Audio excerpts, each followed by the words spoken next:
Olha só que história fascinante. A gente vai mergulhar num caso de cooperação que nasceu num dos lugares mais improváveis do planeta. Um experimento ousado que, por mais de 10 anos, tentou unir dois mundos completamente divididos usando o poder dos negócios. Então, a grande pergunta que guia nossa análise de hoje é bem poderosa. Numa terra marcada por tanta, mas tanta divisão, será que o comércio, o negócio, pode mesmo construir uma ponte? Vamos ver um caso real, super ambicioso, que tentou responder exatamente a isso.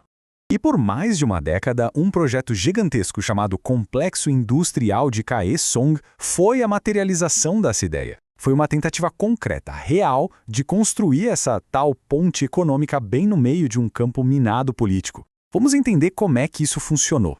Mas para a gente entender Kaesong de verdade, a gente precisa primeiro dar um passo para trás e olhar o quadro geral da Coreia do Norte. O complexo não foi uma ideia que surgiu do nada, sabe? Ele fazia parte de uma estratégia bem maior. E a peça-chave dessa estratégia tem um nome: Zona Econômica Especial. Pensa assim, é como se fosse um pequeno laboratório econômico. Uma área onde as regras normais do país são um pouco diferentes, mais flexíveis, justamente para atrair grana e tecnologia de fora. É uma tática usada no mundo todo, aliás. Dentro da Coreia do Norte, existiam 4 dessas zonas principais, cada uma com seu foco, sabe? Tinha uma para turismo, outra para o comércio com a China e a Rússia, mas a que a gente vai focar hoje, o complexo de Kaesong, era totalmente diferente de todas as outras e por um motivo bem especial. Agora sim, vamos mergulhar nos números de Kaesong. E se preparem, porque a escala desse projeto é de cair o queixo. É aqui que a gente vê a verdadeira ambição por trás de tudo. Tudo começou oficialmente lá em 2004, com a criação dessa zona industrial conjunta. E a localização? Genial e cheia de simbolismo. Ficava logo do outro lado da fronteira mais militarizada do mundo. Mas a só uma horinha de carro de Seul, a capital super vibrante da Coreia do Sul. E o compromisso financeiro era gigante. A gente está falando de um investimento estimado em 546 milhões de dólares. E esse dinheiro vinha direto de empresas sul-coreanas. Ou seja, não era um experimentozinho qualquer, era uma aposta séria num futuro compartilhado. Essa grana toda, mais de $500 bilhão, deu vida a 125 empresas sul-coreanas que se instalaram lá em Kaesong. Tenta imaginar um parque industrial movimentado, produzindo de tudo, desde roupas até peças de eletrônicos.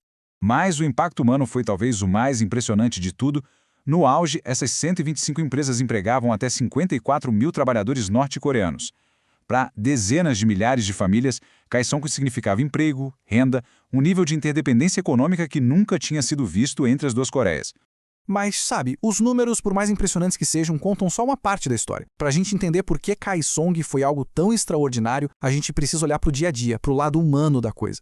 E é aqui que está o coração da história. De um lado, um povo que compartilha a mesma língua, a mesma cultura de milênios. Do outro, uma das fronteiras mais fortificadas do planeta. Kaesong existia exatamente aí, nesse paradoxo. Era um lugar onde o gerente de Seul e o operário de Pyongyang trabalhavam lado a lado todo santo dia. Uma ilha de cooperação, de pragmatismo num mar imenso de divisão política. Mas, como a gente sabe, pontes construídas em terrenos politicamente tão instáveis são muito frágeis, né? Hoje, o complexo está em silêncio. Foi uma vítima das tensões que sempre existiram por ali. Mas será que esse é mesmo o fim da linha? Apesar dos portões fechados, a ideia de Kaesong se recusa a morrer. Como a nossa fonte indica, existem sussurros, conversas sobre uma possível reabertura. Isso mostra que o valor do projeto, tanto econômico quanto simbólico, deixou uma marca muito, muito poderosa. E é assim que a gente fica com essa pergunta fundamental no ar. Kaesong foi só um sonho ousado, uma relíquia de uma época de mais otimismo? Ou será que ele é um modelo, um projeto de como pode ser um futuro diferente, de cooperação na Península Coreana? O próximo capítulo dessa história ainda não foi escrito.